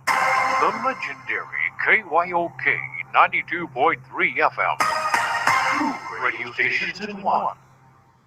You're home. You're a diabetic. You need supplies, but you don't want to visit the pharmacy. What do? Call US Med for home delivery of your supplies. If you have diabetes and you're worried about going to a crowded pharmacy, pick up the phone in the safety and comfort of your home and let US Med deliver them to you with free shipping. And now if you test your blood sugar 4 more times a day and inject insulin 3 or more times a day, you may qualify to get a new continuous glucose monitor at little or no cost, which may eliminate the pain of pricking your fingers and helps you make smarter diabetes decisions. Plus, we'll send you a 90-day supply and bill your insurance company for you. Get some peace of mind. Call US Med today. 800-417-0851. 800-417-0851. That's 800-417-0851. Let's be honest, wheelchairs are heavy, bulky, and ugly. If you carry a wheelchair in your car to take care of a loved one, you know how hard it is getting that clunky, old-style wheelchair in and out of your car. Introducing the Feather Chair Wheelchair. At 13 pounds, it's the world's lightest wheelchair. It folds in seconds and fits neatly in your trunk, backseat, or closet, so you can take it everywhere. And it's only available right here. Order yours today and get a free wheelchair case, a $50 value, yours free. The Feather Chair, the world's lightest wheelchair, is just $4.99 with easy payments as low as $16 a month. Sorry, no Medicare or insurance accepted. So call right now to order yours.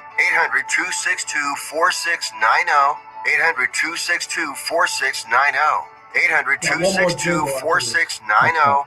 That's 800-262-4690. Hi, I'm Larry Scott, host of the Not So Christian and Me Show. Join me Saturdays for great fun, interviews, music, and the latest news surrounding our world today. We are the show that cares to hear your voice and opinion with real conversation in a no judgment zone.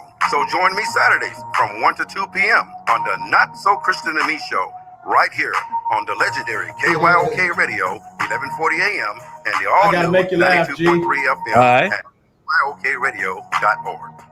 Hi, this is TJ from South Park. I listen to the lunch break with AJ Jones on 1140 AM and 92.3 FM. All right, y'all, we're back here on the lunch break on the legendary KYOK and the all-new 92.3 FM. I'm AJ Jones. It is our Team Texas Tuesday. And Garrick, one of the listeners wants to know is Garrick Jones single? Oh, no. I'm married, guys. I'm married. I'm married. I'm married. You know what? And I said to him, listen, the man is trying to coach, trying to be a general manager. Right. He's trying to be a babe. Right. Yeah, no. It's in the dating show, guys. It's the GM situation, man. We're trying to get it. I love my listeners on this show. I love the phenomenal ladies that follow the lunch break, and I love the beautiful ladies of this diverse city here in Houston. You know, they got to check, man. Yeah.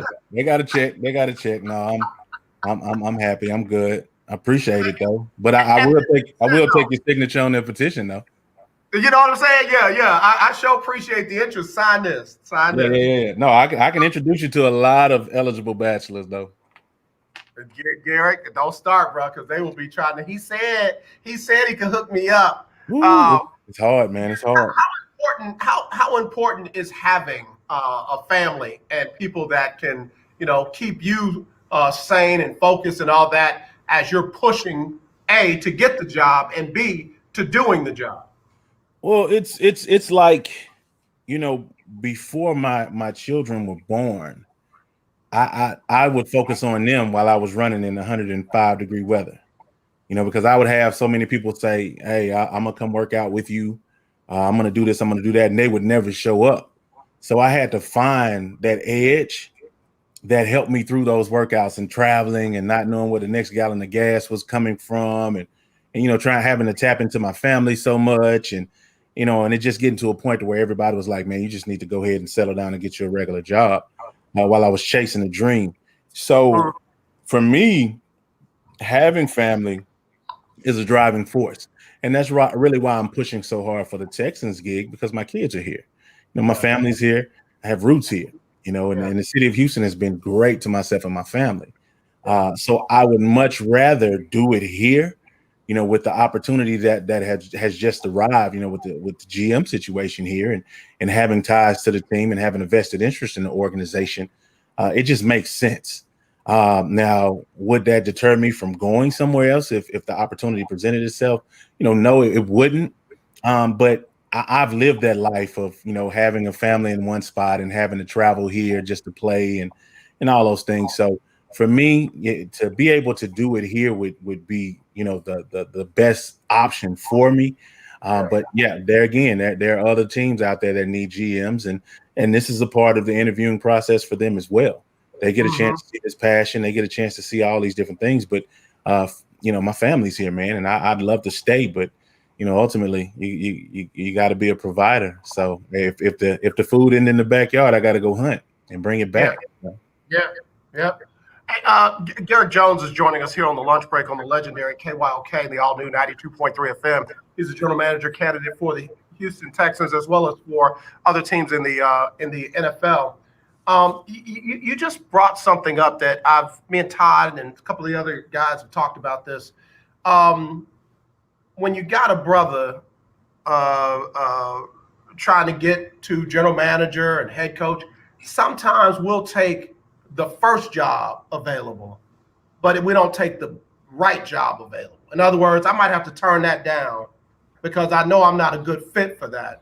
I can't be as successful as I want to be, whether it be ownership or other factors. What's your mentality? Are you going to take the first GM job that's offered to you, or the one that you've been ordained for and you're the right fit for? It's one of those things where you have to be true to yourself, and understand that it has to be a match across the board. Because I could very well walk into somebody's office and say, "Hey, listen, we'll let you be GM, but you don't have any power." What is that? Right. So I'm just a figurehead. No, it doesn't work like that. That would never work in my position. With what I intend to bring to the table and the things that I propose to do. So it could very well be that situation saying, "Hey, listen, we just." We know the climate of the world today. We want you just to come in and be a facelift and smile and wave and we'll do everything else. And that's not going to work. So you have to be true to yourself and true to, what your mentalities are, what drives you and your passions and your purpose. So you got to be true to all of that. And it just has to fit. And that's kind of the deal with bringing in a head coach. They have to fit the dynamic of what you're trying to do and be able to work with somebody that's a GM. It's got to be a hand-in-hand type of situation. So, no, I wouldn't take the first gig if they just threw it out there and it didn't meet the criteria that I had for it, because we have to meet in the middle and make it work. Yeah. When I look back at some of the brothers that took head coaching jobs, Hugh Jackson was a good fit in Oakland. Hugh Jackson was a good fit in Oakland, and then Al Davis passed. Right. And then son Mark had issues with Hugh because Al trusted Hugh like Mark wanted to be trusted as a son. Right. So what happened? Hugh gets fired in Oakland, and then he ends up taking other jobs that maybe he's not a good fit for, but he was a good fit in Oakland. When Lovie Smith had Jameis Winston, Lovie Smith was a good fit for Jameis Winston. Yeah, he had, didn't quite get it done, early, but you got a rookie quarterback, you're talking about the whole doggone NFL, and it's almost like they didn't get the shot to become who they were fit to be in those organizations. And, I just wonder about that sometimes, when we're trying to break that glass ceiling and cross those barriers and what have you, and be that general manager, and we want to be the general manager. We don't want to be the black general manager. We want to be the general manager. Nah. Yeah, that's the thing. When it comes down to this game, man, I don't care if you're purple, 12 feet tall, or avatar. If you're the best person for the job, you're the best person for the job. And my mentality is just that of an offensive lineman. Shut up and put your pads on, because we got some work to do, and that's just what it is. So, I realize that what I'm doing is unprecedented. I realize what I'm doing is trailblazing. I realize that what I'm doing will change the face of professional sports in the event that somebody says, you know what, we're going to take a chance with this young man, because I'm a dark horse. I've been that my entire life, but I understand how to win, and I understand a winning mindset. And that's infectious and contagious. And your team needs that in order to, get to that promised land that we want, when it comes down to parades and holding up that Lombardi trophy, and all those things in the city. But yeah, no, it's the best person for the job. And that's why I'm really anxious and really looking forward to competing against these guys, because I want to test them out. I want to see how much you're bringing to the table, because where I sit and what I'm doing right now, and the head start that I have, there will be nobody that will bring anything close to what I'll bring to the table in regards to revenue, in regards to the mindset, in regards to everything that's on the table, and also being a former player. Guys play harder, especially current players. They play harder for former players, and those are things that a lot of people can't bring to the table, and I just happen to be one of them. Yeah, I get it, bro. I get it.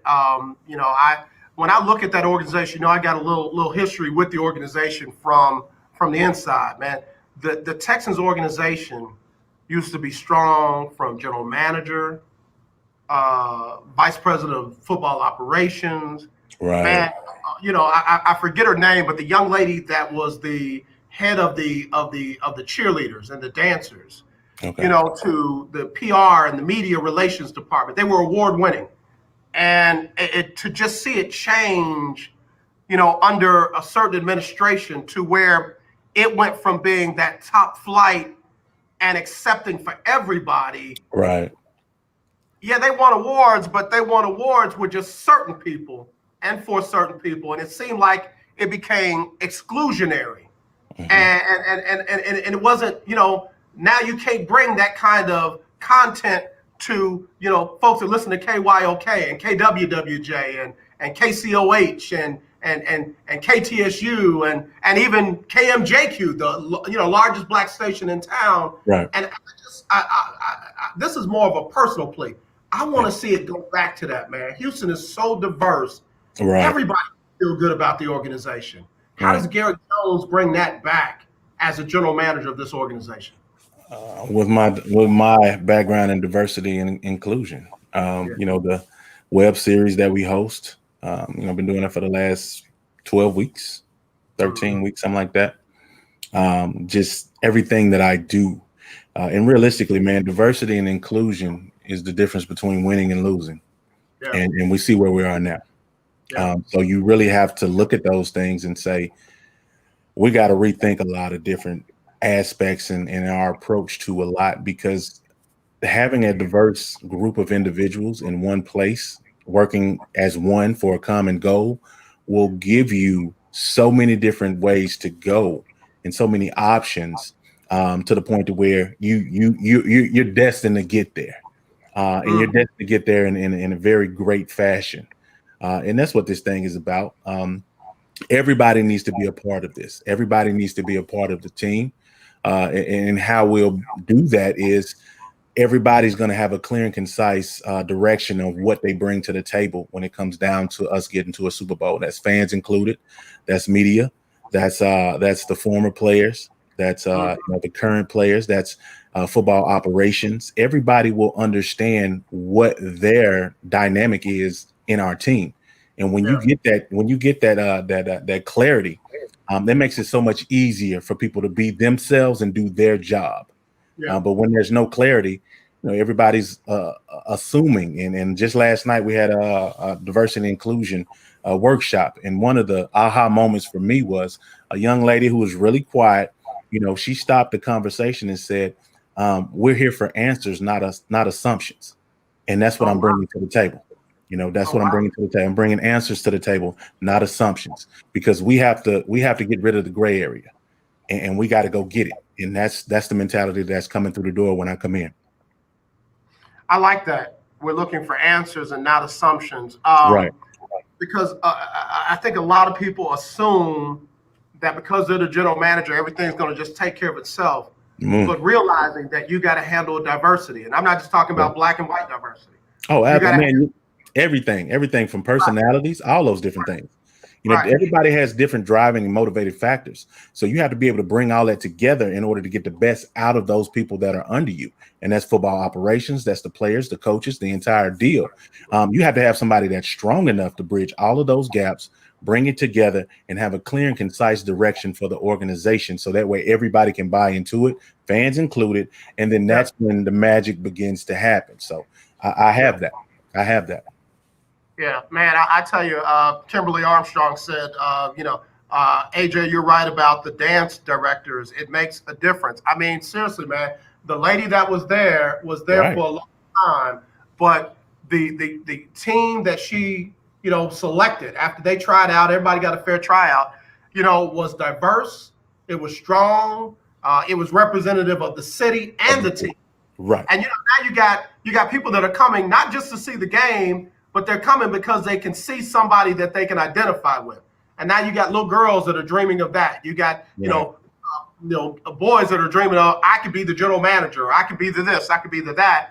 And now you don't have a lot of that. You don't have a lot of that. It's almost like the organization shifted. And my question is, are you the man to help shift it back? Absolutely. Because with that diversity comes more revenue. So we talking the bottom line now. Like I'll say each and every day with the people that I'm in front of, potentially I can bring in $12.5 million per game. And what that would do from a bottom line schematic is that would take care of my salary for 3 years. That would take care of the head coach's salary for 3 years. And that would also take care of what is owed to Bill O'Brien until 2023. So we're going to X that out as well within the first games. So when it comes down to this thing, I've been very cerebral with it. I put the numbers together. I play with different outcomes, and I understand what I bring to the table in regards to my worth rather, that will affect the bottom line. So if you bring somebody like me in, I'm going to bring a certain demographic with me. I'm going to bring a demographic that understands my hustle, and it's not just black people. It's not just the African-American aspect of it.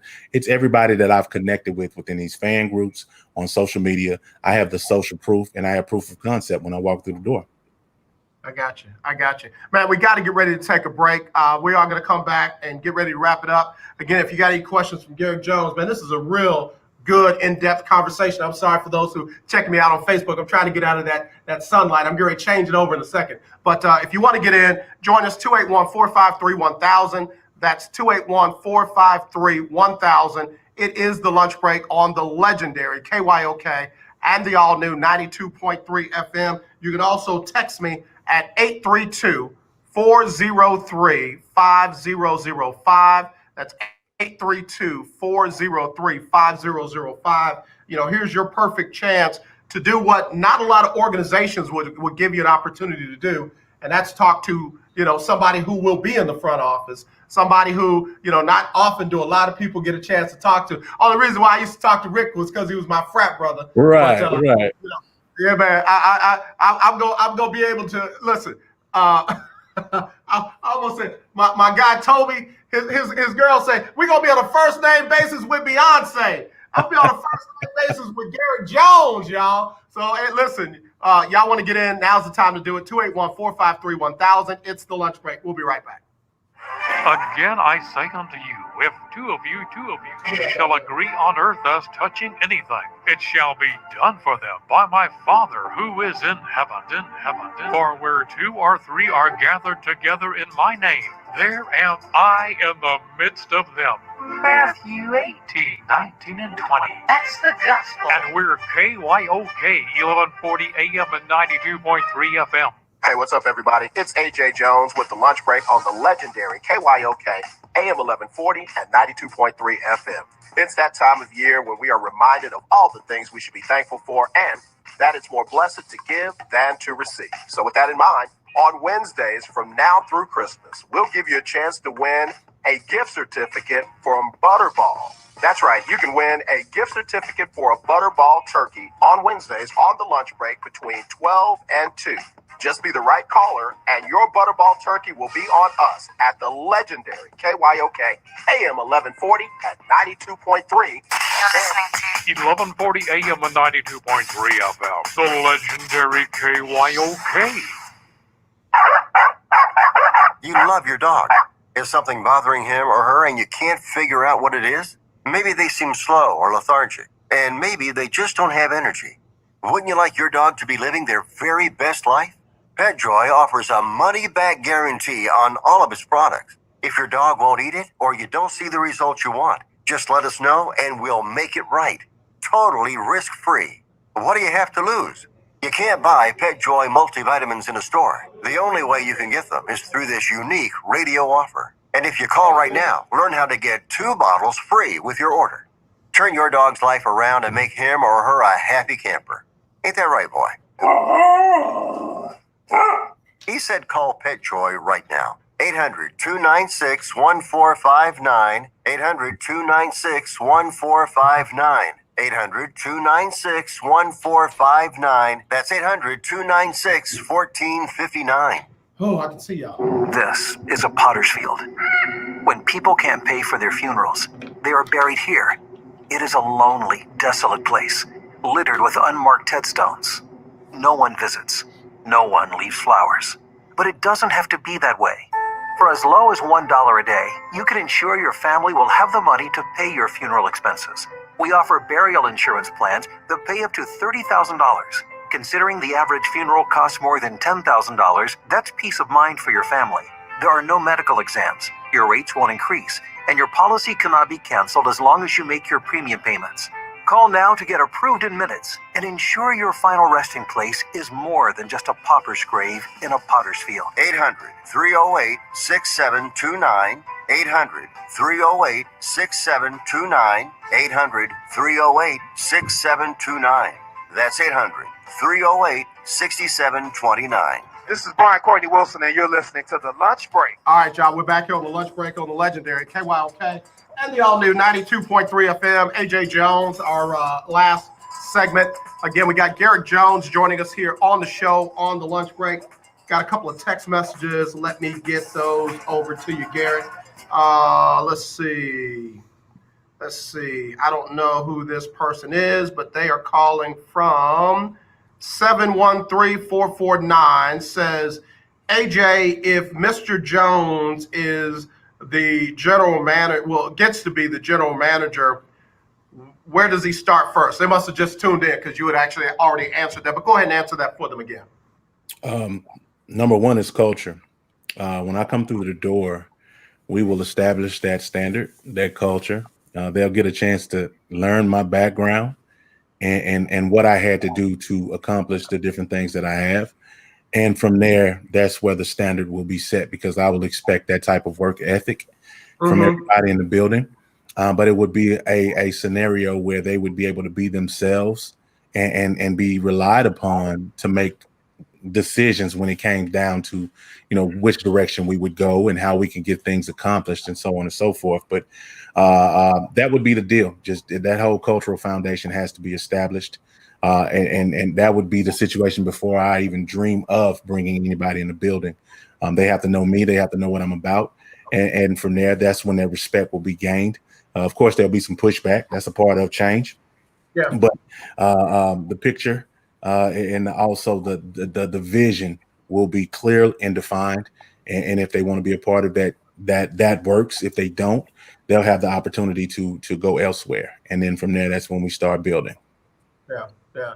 And that's tough. When you come into a new organization, a lot of folks think that sometimes you should hang on to folks that you inherited. And I think we see that with the Rockets right now. Tillman Fertitta inherited Mike D'Antoni. He inherited Daryl Morey. He even inherited James Harden.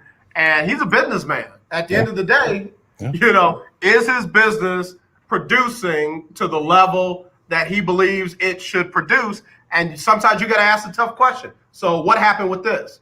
You'll be coming behind what are they, 2-7 right now? So best case 9-7, possibly 8-8, possibly 7-9. You see what I'm saying? You're going to have a lot of tough questions that you're going to be asking, and quite possibly having to make career impacting decisions on folks based on their answers. There's no rule that says you've got to inherit and keep some of the people that they have right now. Right. No. And that's why you would want to come in and talk with everybody from top to bottom. That is a part of my division, which, is football operations. And then from there, you get a chance to figure out where the disconnect happened, and you get a chance to check out their work ethic and what they're about, and ask them about their philosophies and all those different things. So you'll be able to get what you need from the people that are there, and the ones that are able to buy into it and say, hey, I'm in for, wholeheartedly. You can keep some people around, but there are going to be some people who just refuse to want to go into the change and accept it. And if that's the case, we have to make real-time decisions, and we have X amount of time in order to really put this thing together and get going. So, and that's why I'm doing the research now. And I've categorized a lot of different people. I've gone through, the rosters, the front office, the management, and everything. And I've done my due diligence on these people. So by the time I get ready to sit down with them, it's time to rock and roll. This is a crazy question. Do you go back and make an appeal to some of the players that have left that might be available, were here previously? Absolutely. Oh yeah. No. We and the thing about it is, the guys that we've had, they still were operating at 40 to 60% and still were doing some good things. All right. So it's about that chemistry. You reach out to the guys that are available, guys that may have been here and may not have been here, because we're going to have an influx of veteran leadership that is coming in, because of how the preseasons are going to be structured, and the lack of reps for the young guys and all those different things. So we're going to have guys that can stand in the gap for these youngsters as they develop, until we can get the S.D.F.L rocking and rolling in conjunction and congruent with the NFL to be a feeder system for them. So, I'm bringing all that to the table, Doc. So we got all the answers. Okay. No assumption. I got to be honest. I said that particularly about Jadeveon Clowney because he only signed a 1-year deal with Tennessee. Right. There are folks that say, "Oh, he underperformed." It's not always easy to come in mid-season, pick up the defense, and excel to that level. We know the dude can play. He can play. Folks talk about how he couldn't play. Nah, man, and that's the thing. I know what it is. I know what it's like. So the conversations I'll have with the players, and that, man, it's the locker room, Doc. It's not hard. It's getting down to the root of what's what. And what I've seen, from the GMs that I had, a lot of those guys couldn't connect with me, man. They couldn't come to the hood with me and just, hang out. I can. So that gives me I won't say an unfair advantage, but that gives me a connection. That gives me a connection with these guys to be able to say, look, dude, let's sit down and let's talk about this.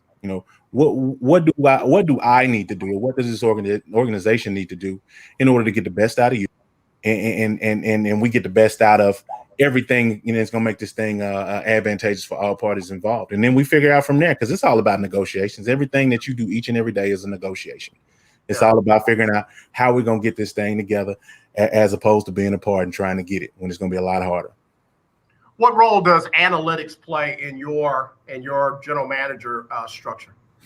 It'll play a big part. It'll play a big part. But however, I go by, firsthand knowledge. You know what I'm saying? I mean, you have some guys that they can sit down and they'll give you all the numbers and all the probabilities and all those different things like that. And I get it. You need that, especially in the coaching realm with your third downs, situational. I've gone through all that. So when it comes down to analytics and looking at numbers and seeing how things will play out, that's going to be a big part of it. However, there's also going to be a situation where I can draw back from experience and have the right people in the rooms with me that are authoritative figures in those things, because, I'm not going to sit here and say I'm an analytic genius. However, I know what I don't know, and what I don't know, I know how to go get it. And I know how to have that in the room with me. And we can bounce ideas off of all different sectors and figure out which makes the best sense But at the end of the day, that experience of being on that field and understanding how to impose your will, all those different things, that overrides a lot. And if we don't have guys that are out there that can impose their will, or we don't see guys in college that are out there physically imposing their will, they'll never work in our scenario, because we need we need them. We need the dogs now, and it's time. I need them to match me. If they can't match me, what are we doing? But other than wasting time. Do you bring in a capologist, or is that something that you try to handle yourself? Bill O'Brien fired the capologist seasons ago, and then Larry Tunsil sat down with him and ate him up, and shook his pockets. Shook his down. All right, all this down here is mine. Right. No. You're gonna have all of that. You're gonna have your capologists. You'll have your analysts. You have your scouting departments. You'll have your head of scouts. You have your player personnel, pro personnel. You have all of that. Yeah. So I'm bringing all that to the table with me, because one person could not do all of these jobs. And if one person did that, you'll go 0-17 every year. You know, do your job. My job will be to be a leader and stand in the gap for all of these people who may be authoritative figures in what they do, but they may not have those leadership qualities, and vice versa. If it's something that has to do with cap that I'm stumped on, I need 7 or 8 people in there that's what they do. And then we bring it back to the circle and we massage it and figure out the best way to get it done. So you have to have people in the room that are smarter than you. If you're the smartest in the room, you're in the wrong room, and it didn't work. Yeah. I feel like Cal is smarter than people give him credit for, because if you look what Cal did, Cal gave Bill O'Brien everything he gave wanted. Him enough rope, didn't he? Everything he wanted. Right. I'm gonna be a little different. It's like you go your paintbrush. Right. Go ahead and paint the floor. Paint yourself in the corner. Your room, you paint the floor. And then he came in the room and he said, "Now what you doing over there in the corner?"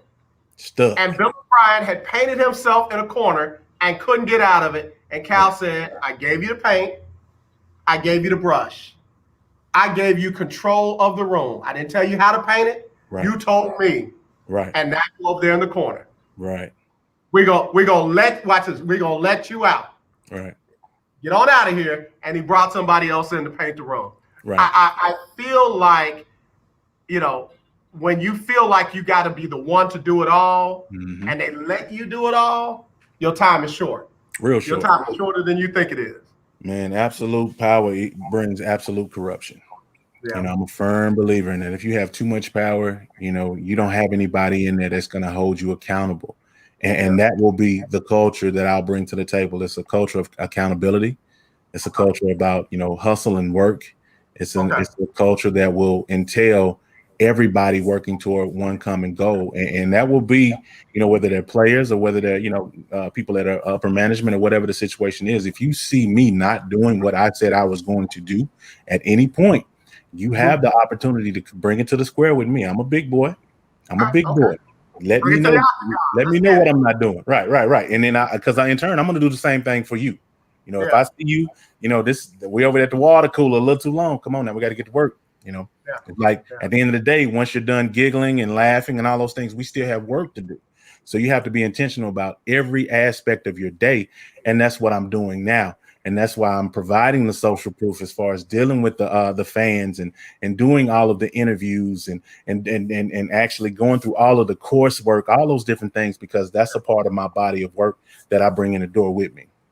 Okay. All right, Garrick, we'll change we got 3 minutes left. Rapid fire. You on the hot seat.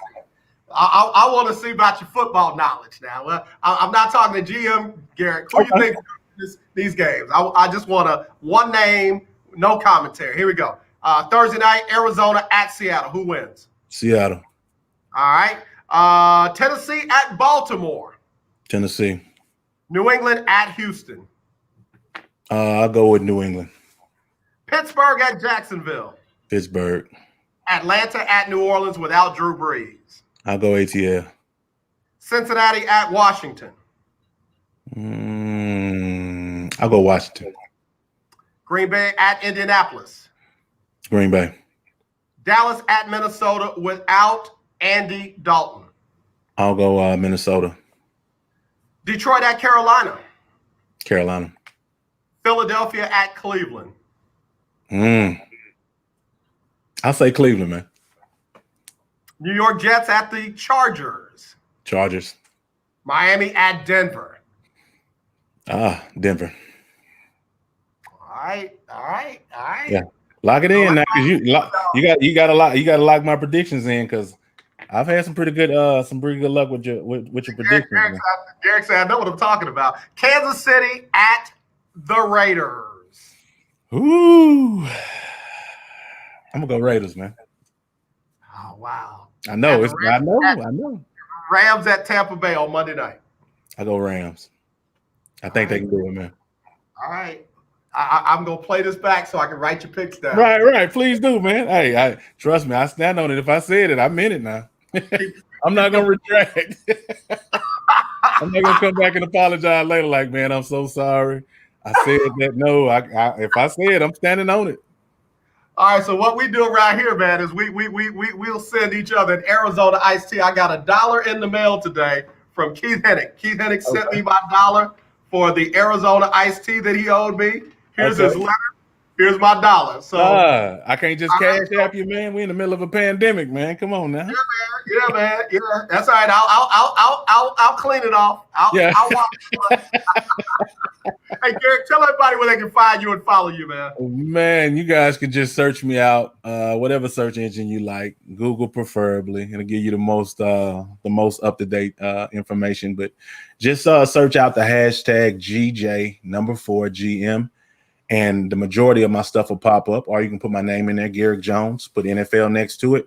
And everything that I've done, that I'm doing, that I'm probably thinking about doing will probably pop up. So that's the easiest way to do it. We got change.org / and then it's right there. It's scrolling on. People can check that out as well. I got to get my shirt, man. Let me know when you want to meet so I can get my shirt. Man, we got to get together this week, brother. I got it for you, man. I've been riding around for about a month with this shirt, man. Right. When I saw Lynn in her shirt, I said, "Oh man, I gotta get my shirt." And Lynn, she's not even in Houston. I was like, man, what we doing, man? Garrick, it's on me. It's on me, brother. Thank you again for this time, man. You gave us 2 hours of good stuff, man. We're all better for what you're doing, have done, and what you're trying to do. So, brother, you got a lot of people praying for you, man. Appreciate you, man. Thank you so much for your time, man. I thank the listeners. And let's make this thing happen, man. Let's spread the word, spread the petition, get it signed, and comment on it, and share it with your networks, and we'll have a chance to make this history that other people read about, guys. All right, man. I'm gonna get that. I'm gonna repost the petition, and we'll get it out there. Garrick, you stay safe. We'll talk to you again soon, bro. All right, AJ. Appreciate it, man. Thank you. Always a pleasure to have Garrick Jones on the show. Let me get Sybil Wilkes queued up so she can give us our COVID-19 update. I'm going to get out of the way. Got a power-packed show just like we had today. Tomorrow, I got David Grubb joining us. On Thursday, we got WNBA and Basketball Hall of Famer Cynthia Cooper that's going to be on the show. So tune in for all those. We'll be right back on tomorrow for Winning Wednesday. Here's Sybil Wilkes. Today. All right, AJ, man. I'll catch you later, brother. All right, brother. Be safe. All right. Appreciate you, man. Later. Wilkes with what you need to know today. On the heels of a historic campaign, many are now looking at the makeup of the Joe Biden transition staff and beyond to a Biden administration. According to CNN, 52% of the overall transition team are women and 46% of the team are people of color. That diversity includes not only the promise of nominating a black woman for the next Supreme Court opening, but also positions within the White House. 1140 AM, KYOK Conroe, and 92.3 FM, K222CX Houston. Are you ready? All right, y'all. Appreciate y'all sitting in and tuning in the show. Thank you for your amazing questions and your comments. Again, man, I love the Lunch Breakers so much. You guys are phenomenal. As always, let's not be divided. Let's be united. I do love you. There's nothing you can do about it except wear your mask, wash your hands, sanitize everything around you, and be sensitive to everybody around you. Give them 6 feet. Good God. I'm going to wear a shirt that starts saying, give me my 6 feet. And then when you see that racism and silliness, kill it. Not the person, but the racism and the silliness, this foolishness that's going on right now. Again, we can do this together, but we don't have to do it with racism. We don't. We can do it without. All right? Y'all take care. I love you much. I'll talk to y'all tomorrow. It'll be a good show. Y'all tune in.